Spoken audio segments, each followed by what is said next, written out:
ఓం నమో వెంకటేశాయ. శ్రీరాఘవం దశముఖాంతకమంబుజాక్షం సీతామనోరమణమంబుదనీలదేహం కాకుత్స్థవంశపయసాం నిధిపూర్ణచంద్రం శ్రీరామచంద్రమనిశం శిరసా నమామి. దశకంఠుడైనటువంటి ఆ రావణాసురుణ్ణి వధించి సమస్త ప్రాణులను ఉజ్జీవింపచేసినటువంటి వాడు, కాకుత్స్థ వంశమునకు నిధి వంటి వాడు, ఆశ్రయించిన వారిని ఆదరించువాడు అయిన శ్రీరామచంద్రునికి నమస్కరిస్తూ తదభిన్న స్వరూపుడైనటువంటి ఆ శ్రీనివాసుని యొక్క దయా విశేషం చేత సమస్త మానవాళికి ధర్మ తత్పరతను సకల కార్యసిద్ధిని చేకూర్చాలన్నటువంటి సంకల్పంతో తిరుమల తిరుపతి దేవస్థానం వారు నిర్వహిస్తున్నటువంటి శ్రీమద్ రామాయణం అయోధ్యాకాండ ప్రవచన పారాయణ కార్యక్రమంలో నేటికి మనం 427వ రోజులోకి ప్రవేశించాం. ఈ కార్యక్రమంలో ముందుగా అన్నమాచార్యుల వారి సంకీర్తనైనటువంటి విడువరాదెంతైనా అనేటటువంటి సంకీర్తనను శ్రీమతి టి తేజోవతి గారు, అన్నమాచార్య ప్రాజెక్టు కళాకారులు వారి బృందం యొక్క సహకారంతో ఆలపిస్తారు. శ్రవణం చేద్దాం. ఓం నమో వెంకటేశాయ.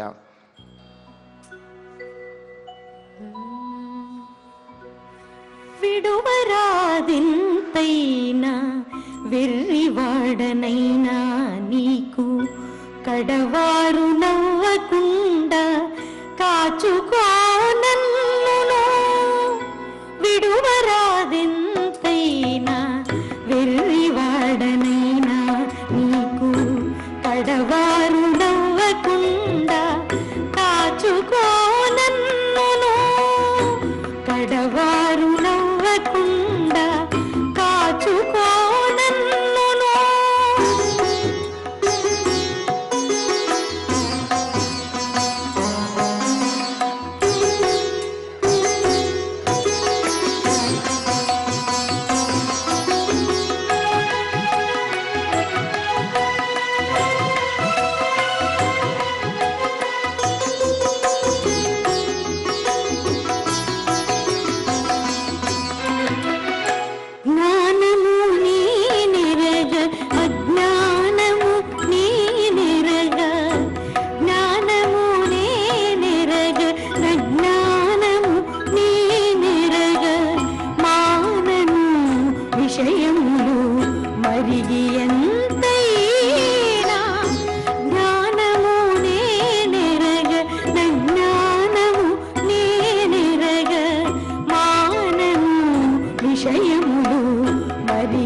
విడువరాదింతైనా వెర్రివాడనైనా నీకు కడవారు నవ్వకుండా కాచుకోనన్నును.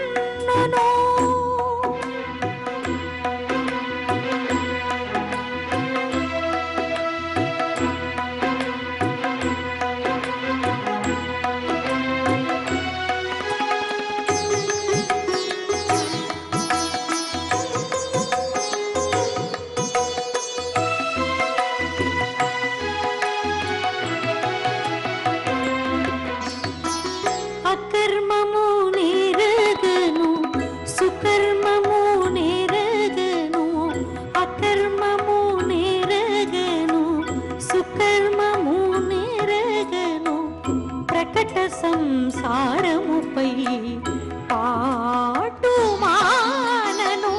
అకర్మము నెరగను సుకర్మము నెరగను. ప్రకట సంసారముపై పాటు మానను. ఒక పని వాడనై ఊని ముద్రధారినైతి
కరుణించునన్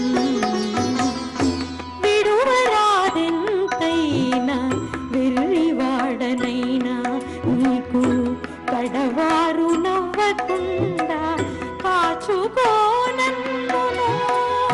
విడువరాదెంతైనా వెర్రివాడనైనా నీకు కడవారు నవ్వకుండా కాచుకోనన్నును కడవారు నవ్వకుండా కాచుకోనన్నును కడవారు నవ్వకుండా కాచుకోనన్నును. సంకీర్తనను ఎంతో చక్కగా శ్రవణం చేశాం.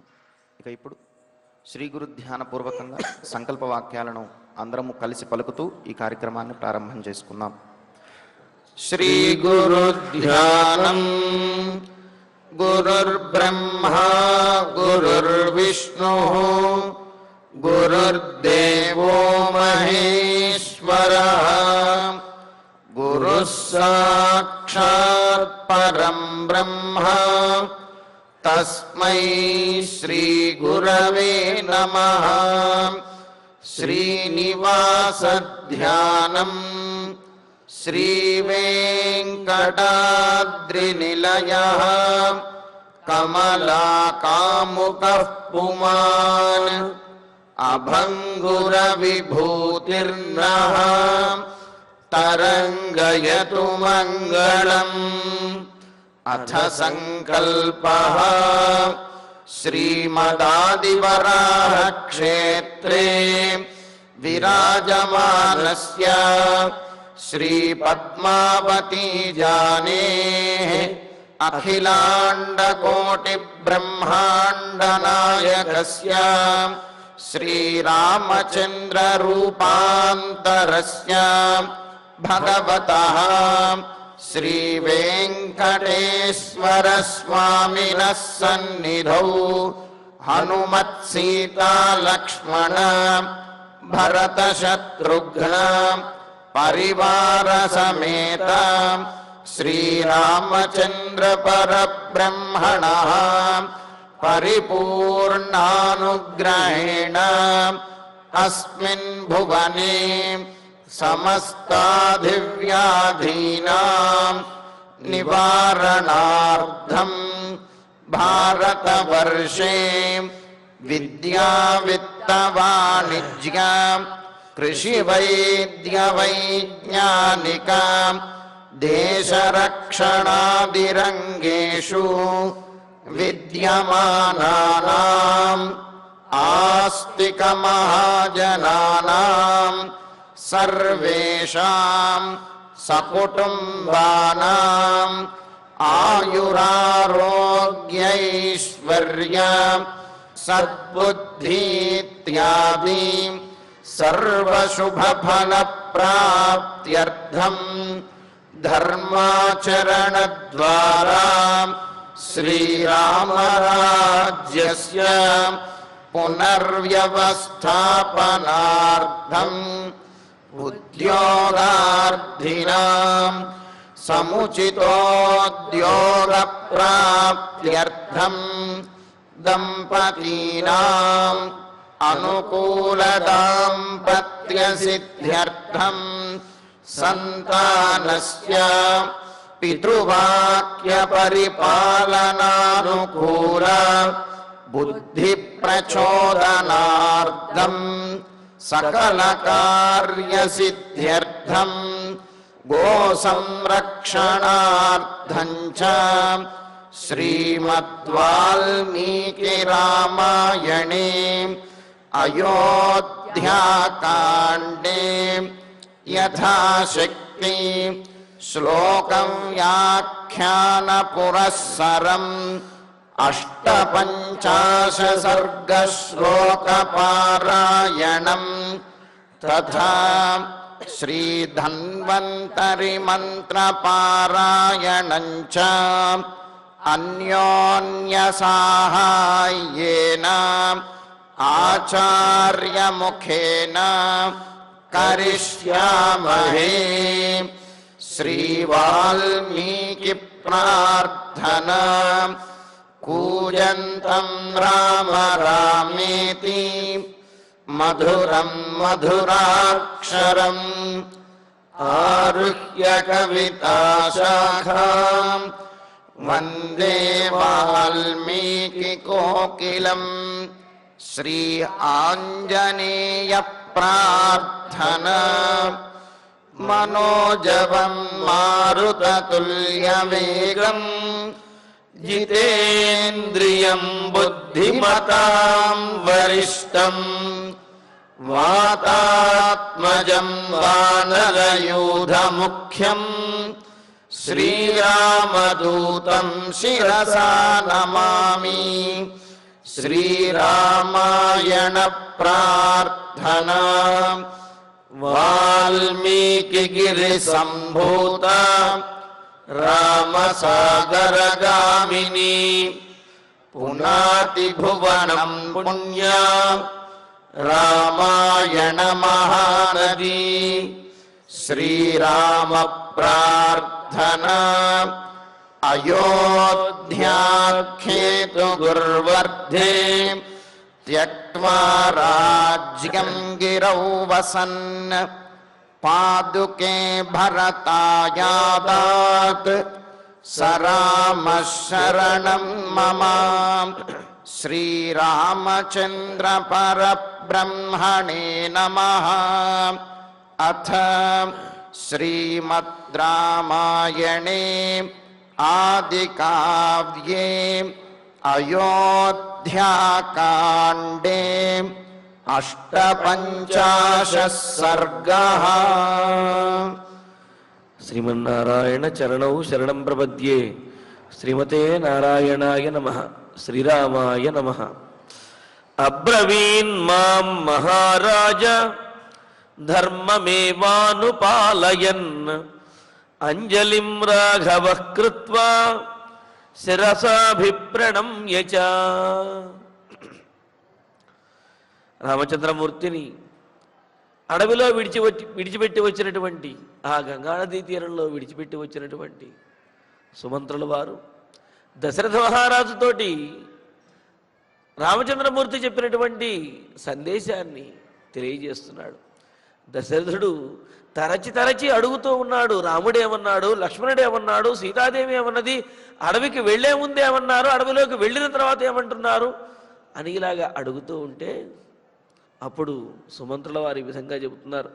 మహారాజా, మహాప్రభో, నన్ను విడచి ఆ గంగానదిని దాటి వెళ్ళే సందర్భంలో రామచంద్రమూర్తి చెప్పినటువంటి సందేశాన్ని మీకు చెబుతాను, వినండి. రాఘవ, రామచంద్రమూర్తి, ధర్మం ఏవ అనుపాలయన్, ధర్మాన్ని పరిపాలిస్తూ ధర్మం కోసమే తాను వెళుతున్నాను అనే విషయాన్ని తెలియజేస్తూ ధర్మబద్ధంగా ఎంతో సంస్కారంతో మీకు అంజలిం కృత్వా నమస్కరించి, మీ గురించి శిరస్సు వంచి ఆయన నమస్కరించి, శిరసాభిప్రణమ్య చ, శిరస్సుతో తలతో అభివాదాన్ని చేసి మాం అబ్రవీత్, నాతో ఈ మాటలు చెప్పాడు రామచంద్రమూర్తి. ఏమిటి అంటే ఆ మొదటి మాట, సూతమద్వచనాత్తస్య తాతస్య విదితాత్మనః శిరసా వందనీయస్య వంద్యౌ పాదౌ మహాత్మనః. రామచంద్రమూర్తి చెప్పినటువంటి మాటలను సుమంత్రుల వారు, అంటే రాముడు సుమంత్రుడితో చెప్పినటువంటి మాటలను సుమంత్రుల వారు ఇప్పుడు దశరథ మహారాజుతో చెబుతున్నాడు. రామచంద్రమూర్తి శిరస్సు వంచి నమస్కరించి ఈ మాట చెప్పాడయ్యా, సూత, సారథిమైనటువంటి ఓ సుమంత్ర, విదితాత్మనః మహాత్మనః,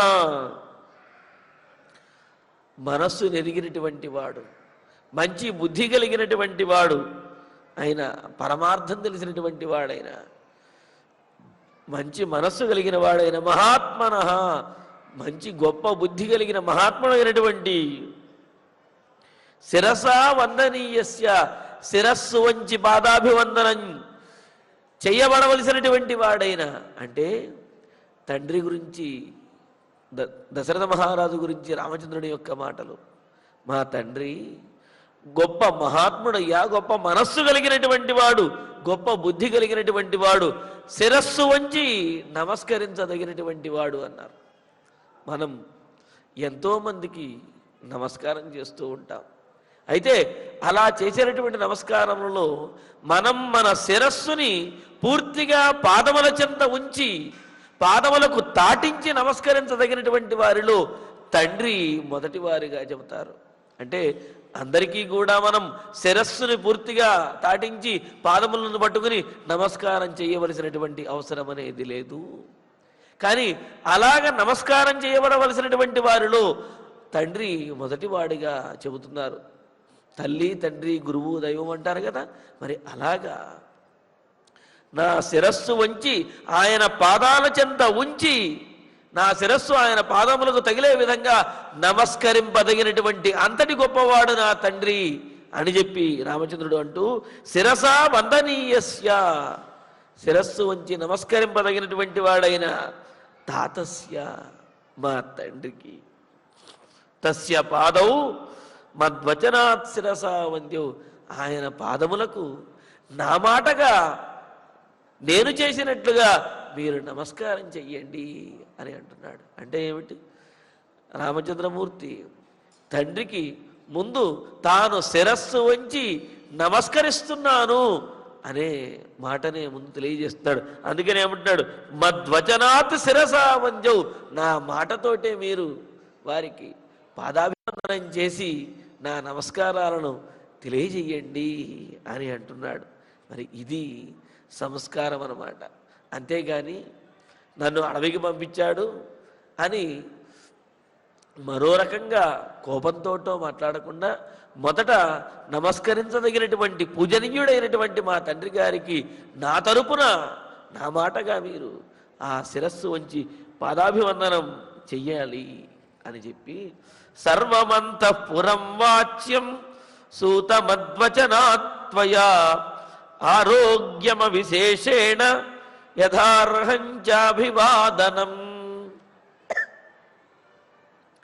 సూత, సారథ్యమైనటువంటి ఓ సుమంత్ర, మద్వచనాత్, నా మాటగా, త్వయా సర్వమంతఃపురం, నువ్వు అంతఃపురంలో ఉన్నటువంటి వారందరితోటి కూడా, అందరికీ కూడా అవిశేషేణ, వారు వీరు అని కాదు, అంతఃపురంలో ఉండే మా తల్లులు ఎవరైతే ఉన్నారో వారందరినీ కూడా ఆరోగ్యం ఆరోగ్యం, అమ్మ మీరు బాగున్నారా, మీ ఆరోగ్యం బాగుందా అని నేను అడిగినట్లుగా మీరు అడగండి వారిని.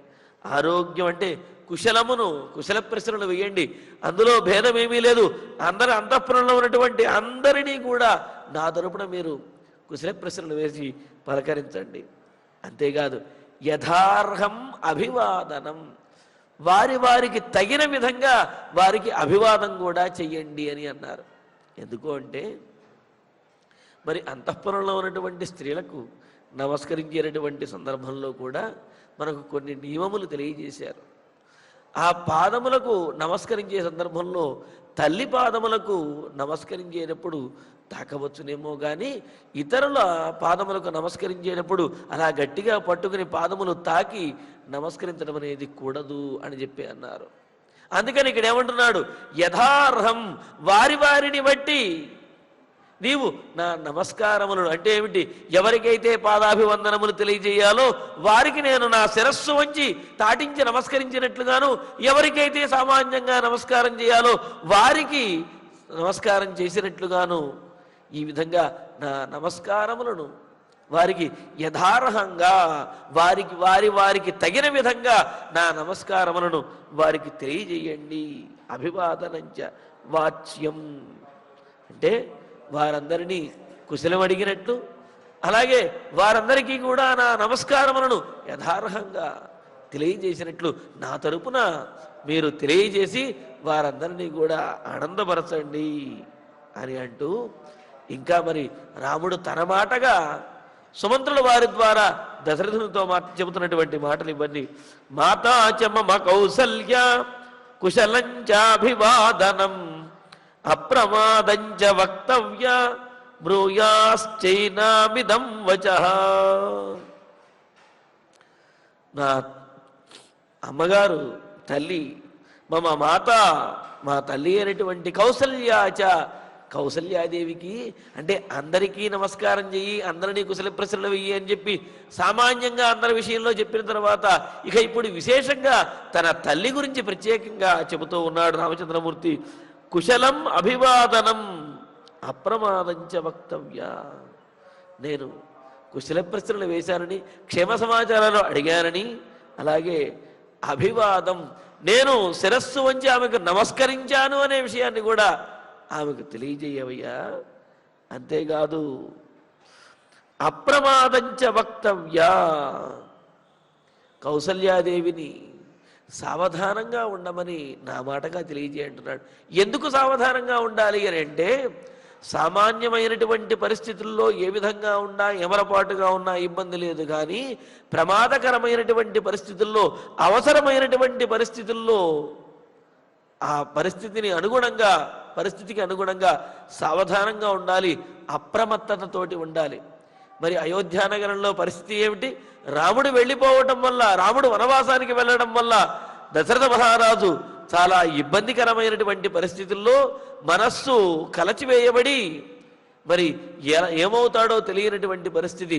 అయోధ్యానగరంలో అంతటా కూడా దుఃఖము అలముకొని ఉన్నది.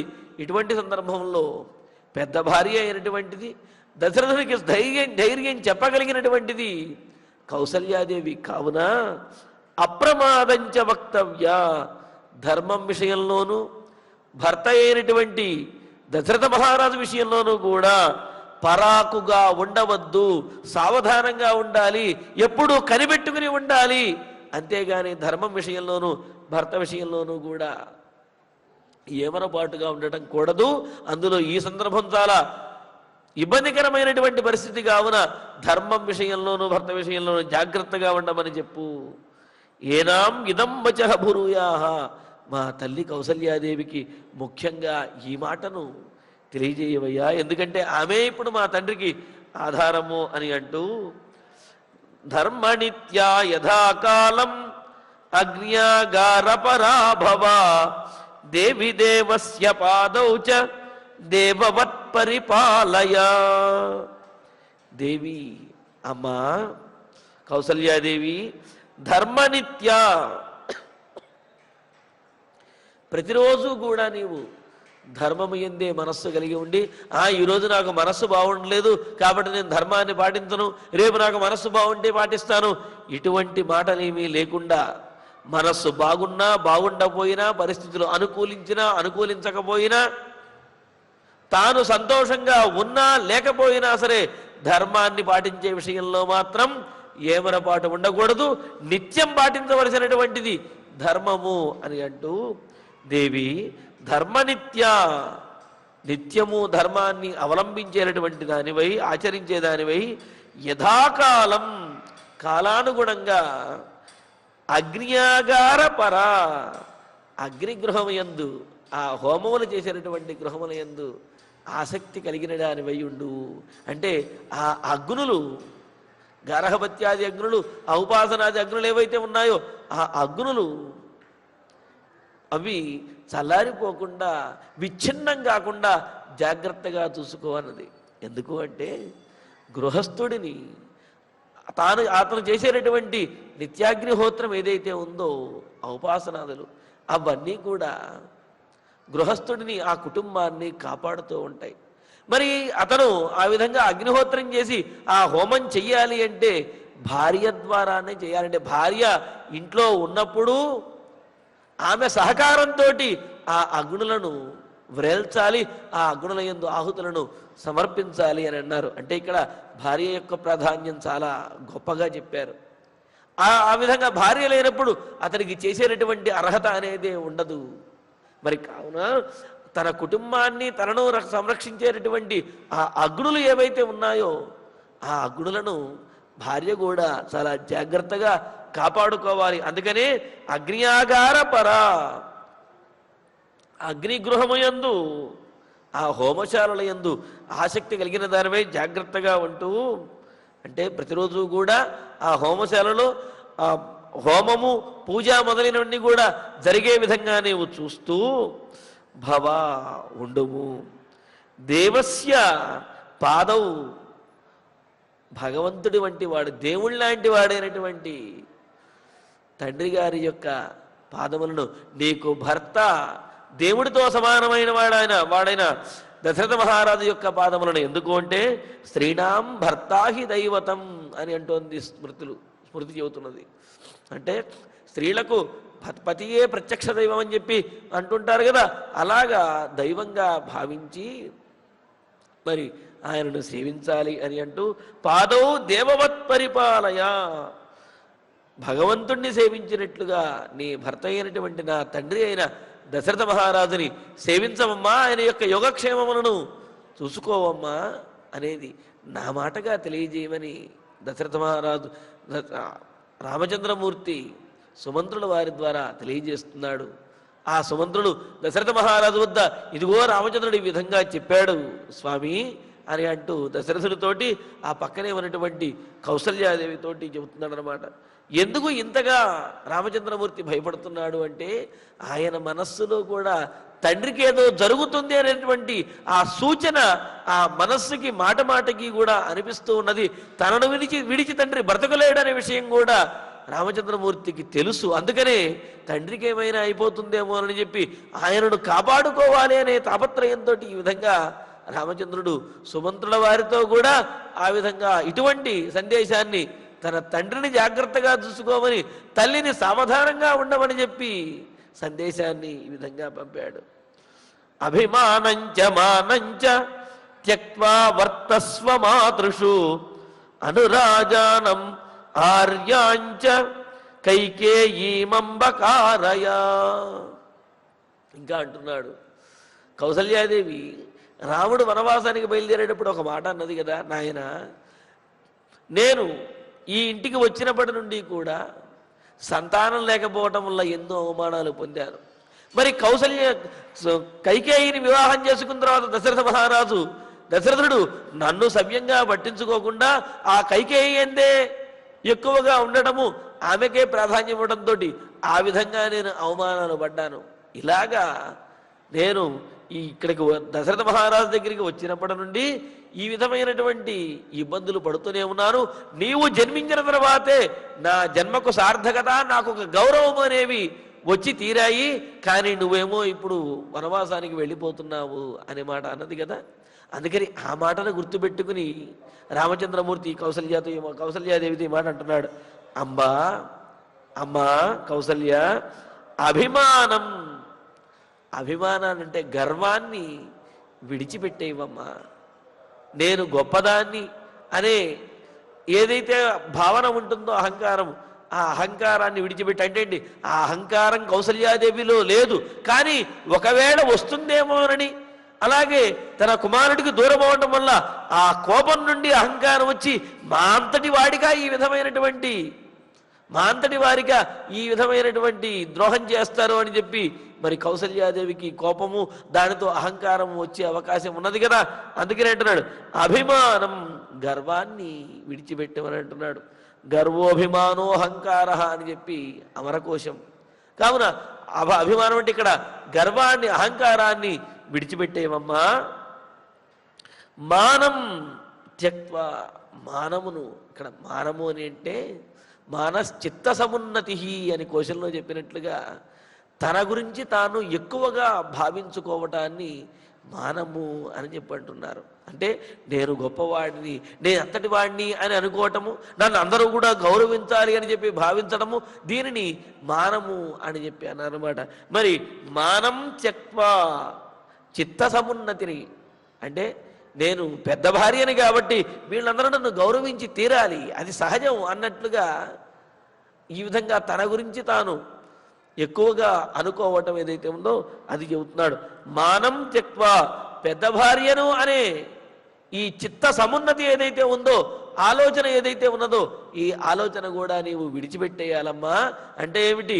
గర్వాన్ని కానీ, అంటే క్రోధం ద్వారా వచ్చినటువంటి లేకపోతే స్వకీయంగా ఉన్నటువంటి గర్వాన్ని కానీ, లేకపోతే పెద్ద భార్యను అనే ఆ ఉన్నతమైనటువంటి లేకపోతే నేను గొప్పదానిని అనే భావన ఏదైతే ఉందో ఆ భావనను కానీ చిత్త ఔన్నత్యాన్ని కానీ త్యక్వా విడిచిపెట్టేయాలి.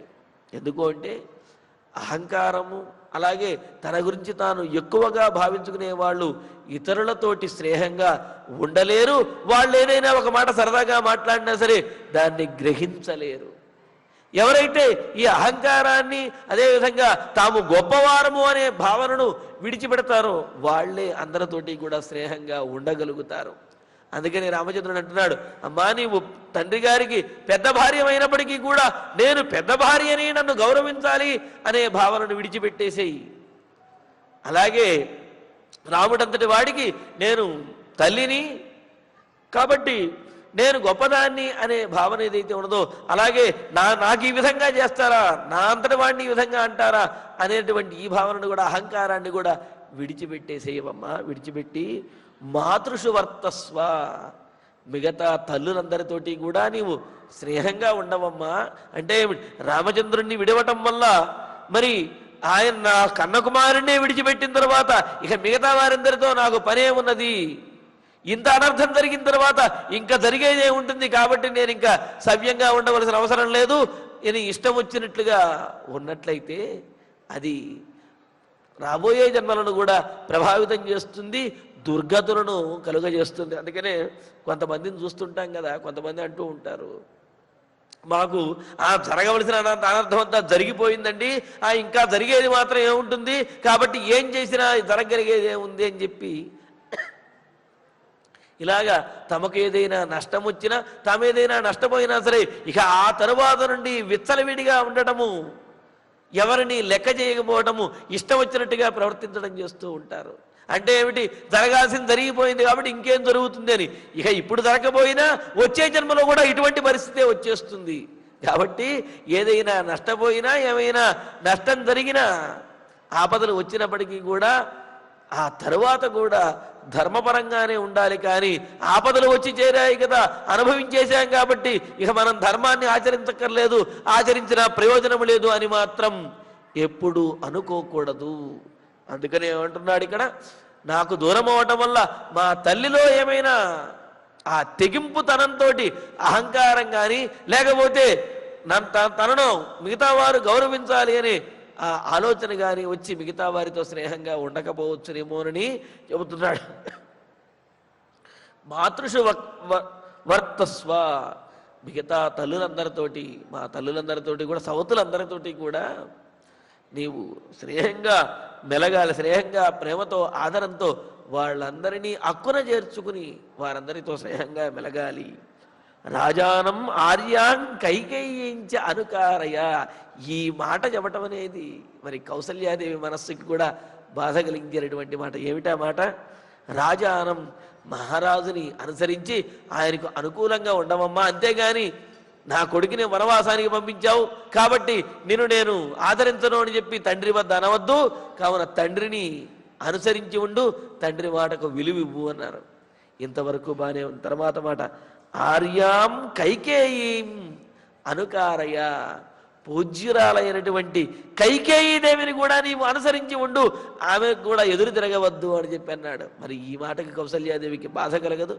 ఎవరి కారణంగా అయితే తన కన్నకుమారుణ్ణి వనవాసానికి పంపవలసి వచ్చిందో, ఎవరి కారణంగా రాజ్యమంతా కూడా దుఃఖసాగరంలో మునిగిపోయిందో, ఎవరి కారణంగా మేరు సమాన ధీరుడైనటువంటి దశరథ మహారాజు కూడా అతి దీనమైనటువంటి స్థితికి వచ్చాడు, ఎవరి కారణంగా అంతఃపురంలో అంతా కూడా దుఃఖమే నిండిపోయిందో అటువంటి అటువంటి కైకేయీదేవిని కూడా అనుసరించమని చెప్పి కౌసల్యాదేవితోటి రామచంద్రమూర్తి చెబుతున్నాడు. అంటే మరి ఎట్టి పరిస్థితుల్లోనూ కూడా తనవారు అనేవారు ఎవరైతే ఉంటారో వారితో ఎన్ని గొడవలు వచ్చినా సరే స్నేహంతో ఉండాలి తప్ప వదులుకోకూడదు అనే విషయాన్ని రామచంద్రమూర్తి తెలియజేస్తున్నాడు.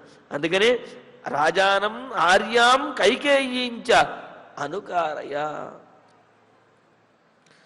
రాజుగారైనటువంటి దశరథ మహారాజుని, అందులో భర్త యొక్క మాట పరిపాలించడం భార్య యొక్క కర్తవ్యం, అదొక్కటే కాదు, ఆయన మహారాజు కావున రాజాజ్ఞను మీరటానికి వీలు లేదు, కావున రాజుగా కూడా ఆయన్ని గౌరవించాలి.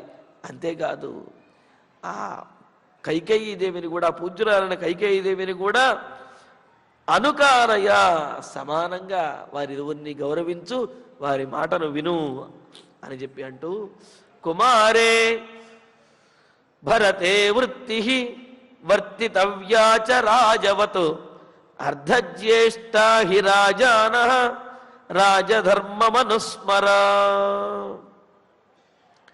అంతేకాదమ్మా, కౌసల్యాదేవికి రామచంద్రుని యొక్క మాట, కుమారే భరతే, కుమారుడైనటువంటి భరతుని విషయంలో కూడా రాజవత్ వృత్తి వర్తితవ్య, రాజుగారిని గౌరవించినట్లుగా భరతుణ్ణి కూడా గౌరవించాలి అని చెప్పి అన్నారు. ఎందుకంటే రాజానః అర్ధజ్యేష్ఠ, ఏ భరతుడిని ఎందుకు గౌరవించాలి? వాడు నా ముందు పెరిగినటువంటి వాడురా, కాబట్టి భరతుడిని ఎందుకు గౌరవిస్తాను నేను, ఎందుకు గౌరవించాలి అసలు అని అనుకోవచ్చు కదా. అందుకనే అంటున్నాడు, చిన్నవాడైనప్పటికీ కూడా ఉన్నతమైనటువంటి స్థానంలో ఉన్నాడు అంటే అతడిని గౌరవించి తీరవలసిందే. అంతేగాని వాడు నా ముందు పెరిగినటువంటి వాడు అని చెప్పి వాడు ఉన్నతమైన స్థానానికి వెళ్ళినా సరే వాడిని తక్కువ చేసి మాట్లాడటము, లేకపోతే తక్కువగా మాట్లాడటము, అగౌరవంగా మాట్లాడటం మాత్రం కుదరదు. ఎందుకంటున్నాడు, రాజవద్వర్తితవ్యా, రాజులాగా ఆ భరతుణ్ణి గౌరవించాలి చిన్నవాడైనప్పటికీ కూడా అంటూ. ఎందుకంటే రాజానః, రాజులు, అర్ధజ్యేష్ఠ, ఆ అధికారం వలన, ఆ సంపద వలన రాజులు వయసులో చిన్నవారైనప్పటికీ కూడా స్థాయిలో మాత్రం పెద్దవారే, వారిని గౌరవించి తీరాలి. తల్లి అయినా సరే, తండ్రి అయినా సరే, ఎవరైనా సరే రాజుగా ఉన్నటువంటి వాడిని గౌరవించి తీరాలి, ఆ మర్యాదను పాటించి తీరాలి. అలాగే ఆ రాజు కూడా తన తల్లిదండ్రులకు ఇచ్చేటటువంటి గౌరవాన్ని ఇచ్చి తీరాలి అని అంటారు. మరి ఇది మనకు ఒక పాఠం అన్నమాట. మన దగ్గర ఉండేటటువంటి ఉన్నతాధికారులు ఎవరైతే ఉన్నారో వారు మనకంటే వయసులో చిన్నవారోనో, లేకపోతే మన ముందు వాళ్ళు పెరిగినటువంటి వారనో, మన స్నేహితుల యొక్క కుమారులు అనో, వాడిని చిన్నప్పటి నుంచి చూస్తున్నాను అనో, అతి చనువు అనేది పనికిరాదు. వాళ్ళు చిన్నప్పుడు ఎలా ఉన్నా, కళ్ళ ముందు పెరిగిన వాడైనా, మన స్నేహితుడు కుమారుడైనా, పేదవాడైనప్పటికీ కూడా ఇప్పుడు అతడు ఉన్నతమైనటువంటి అధికారంలో, ఉన్నతమైనటువంటి స్థాయిలో ఉన్నాడు కావున అతడిని గౌరవించాలి, అనుసరించాలి.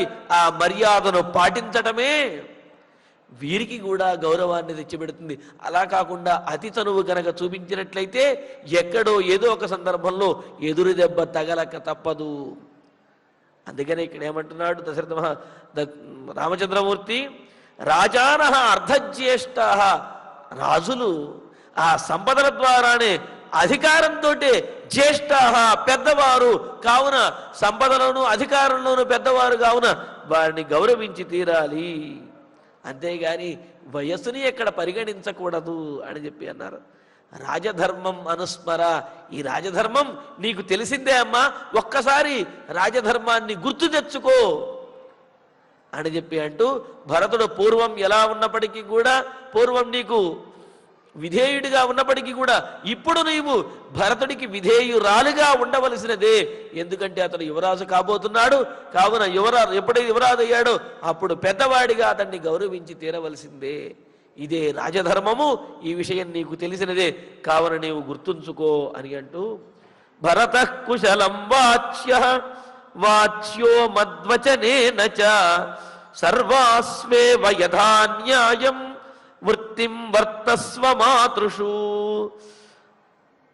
భరతః కుశలం త్వయా వాచ్యః. ఇంకా రామచంద్రమూర్తి సుమంత్రుల వారి ద్వారా చెబుతున్నటువంటి మాటలు దశరథుని సమక్షంలో, ఆ మిగతా కౌసల్య వారి యొక్క సమక్షంలో సుమంత్రుడు చెబుతున్నటువంటి మాటలు రామచంద్రుడి మాటలుగా ఏమని, భరతః కుశలం త్వయా వాచ్యః, భరతుణ్ణి కుశలం అడగమని, కుశల ప్రశ్నలు వేయమని చెప్పి రామచంద్రమూర్తి చెప్పాడు. ఎలాగ, మద్వచనేన వాచ్యః, నా మాటగా భరతుడిని కుశలం అడిగి క్షేమ సమాచారాలు తెలుసుకోవయ్యా. అలాగే సర్వాస్వేవషు మాతృషు, మా తల్లులు అందరి విషయంలోనూ కూడా అందరినీ కూడా యథాన్యాయం క్రమము తప్పకుండా పెద్దవారి నుంచి చిన్నవారి వరకు క్రమం తప్పకుండా అందరినీ కూడా కుశల ప్రశ్నలు వేసి వృత్తిం వర్తస్వ వారికి సేవ చెయ్యమని వారు చేయవలసినటువంటి పనులను గుర్తు చేస్తూ వారి యొక్క యోగక్షేమములు కనుక్కుంటూ వారి యొక్క యోగక్షేమాలను విచారిస్తూ నా నమస్కారాలని వారందరికీ కూడా తెలియజేయి భరతుణ్ణి ప్రత్యేకంగా కుశల ప్రశ్నలు నా తరపున అడగమని చెప్పి ఈ విధంగా రామచంద్రమూర్తి సుమంత్రుల ద్వారా పంపించినటువంటి సందేశాన్ని సుమంత్రుల వారు ఆ దశరథ మహారాజు అలాగే ఆ తల్లులు కౌసల్యాదేవి మొదలైనటువంటి వారి సమక్షంలో తెలియజేస్తూ ఉన్నాడు. మరి ఇంకా రామచంద్రమూర్తి చెప్పినటువంటి మాటల్లో వక్తవ్యశ్చ మహాబాహు ఇక్ష్వాకుకుల నందన పితరం యౌవరాజ్యస్థ రాజ్యస్థమనుపాలయ. భరతునికి ప్రత్యేకమైనటువంటి సందేశాన్ని రామచంద్రమూర్తి చెబుతున్నాడు. మరి ఆ సందేశం ఏమిటి అనేది రేపటి ప్రవచనంలో తెలుసుకుందాము. ఇక ఇప్పుడు ఆచార్యుల వారి ద్వారా శ్లోకాలను పారాయణ చేసుకుందాము. అబ్రవీన్ మాం మహారాజా ధర్మమేవ అనుపాలయన్ అంజలిం రాఘవః కృత్వా శిరసా అభిప్రణమ్య చ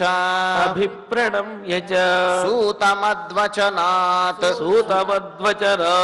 తస్య తాతస్య విదితాత్మనః శిరసా వందనీయస్య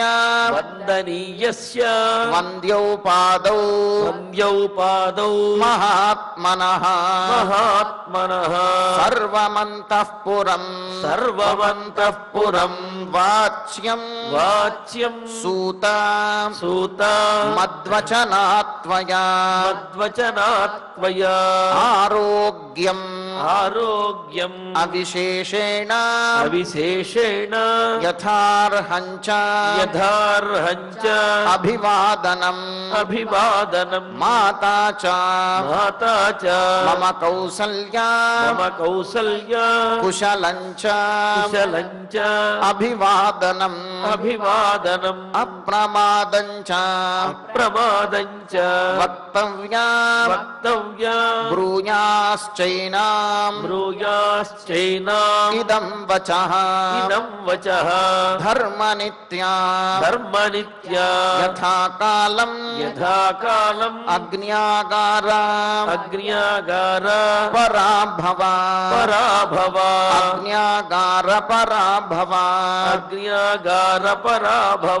దేవి దేవస్య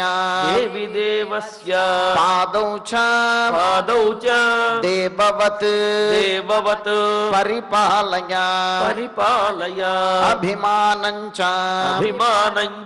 మానం చ త్యక్త్వా వర్తస్వ మాతృషు అనురాజానం ఆర్యాంచ కైకేయీం అంబకారయ కుమారే భరతే వృత్తి వర్తితవ్యా చ రాజవత్ అర్ధజ్యేష్ఠా హి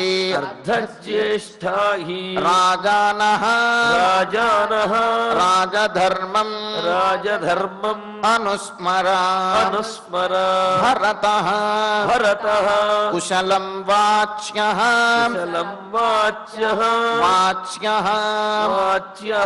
మద్వచనేన చ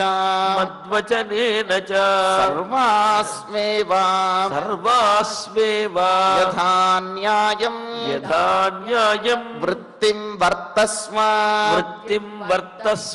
మాతృషు వక్తవ్యశ్చ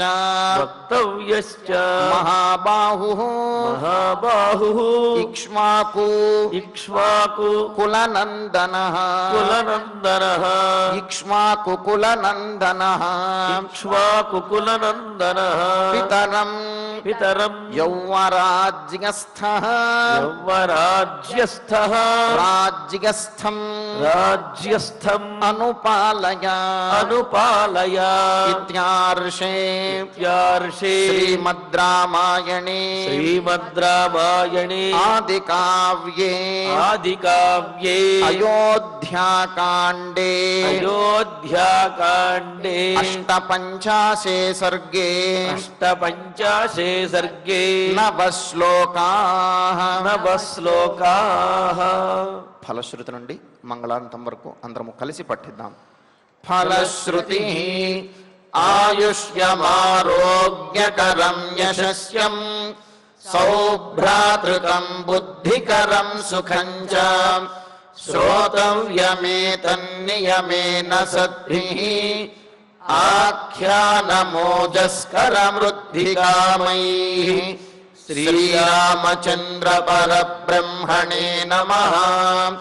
అథ ధన్వంతరి ధ్యానం అచ్యుతానంత గోవింద విష్ణో నారాయణామృత రోగాన్నే నాశయాశేషాన్ ఆశు ధన్వంతరే హరే.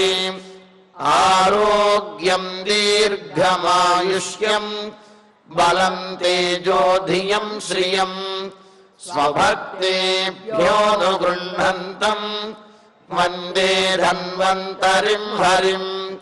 ధన్వంతరేరిమం శ్లోకం భక్త్యా నిత్యం పఠంతి యే అనారోగ్యం న తేషాం స్యాత్ సుఖం జీవంతి తే చిరం. ఓం నమో భగవతే వాసుదేవాయ. ధన్వంతరయే అమృతకలశహస్తాయ వజ్రజలౌకహస్తాయ సర్వామయ వినాశనాయ త్రైలోక్యనాథాయ మహావిష్ణవే స్వాహా. ఓం వాసుదేవాయ విద్మహే సుధాహస్తాయ ధీమహి తన్నో ధన్వంతరి ప్రచోదయాత్. అథ నవగ్రహ ప్రార్థనా. ఆరోగ్యం పద్మబంధుర్వితరతు నితరాం సంపదం శీతరశ్మిః. భూలాభం భూమిపుత్రః సకలగుణయుతాం వాగ్ విభూతిం చ సౌమ్యః. సౌభాగ్యం దేవమంత్రీ రిపుభయశమనం భార్గవః. శౌర్యమార్కిః దీర్ఘాయుః సైంహికేయః. విపులతరయశః కేతుః ఆచంద్రతారం. అరిష్టాని ప్రణశ్యంతు దురితాని భయాని చ. శాంతిరస్తు శుభం మేస్తు గ్రహాః కుర్వంతు మంగళం. అథ క్షమా ప్రార్థనా. యదక్షరపదభ్రష్టం మాత్రాహీనం చ యద్భవేత్ తత్సర్వం క్షమ్యతాం దేవ. నారాయణ నమోऽస్తు తే. అథ భగవత్సమర్పణం.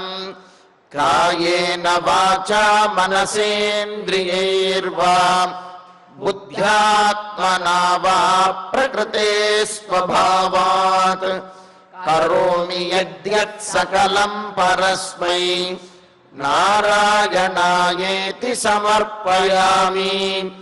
అథ మంగళం శ్రియః కాంతాయ కళ్యాణ నిధయే నిధయేర్ధినాం. శ్రీవేంకట నివాసాయ శ్రీనివాసాయ మంగళం.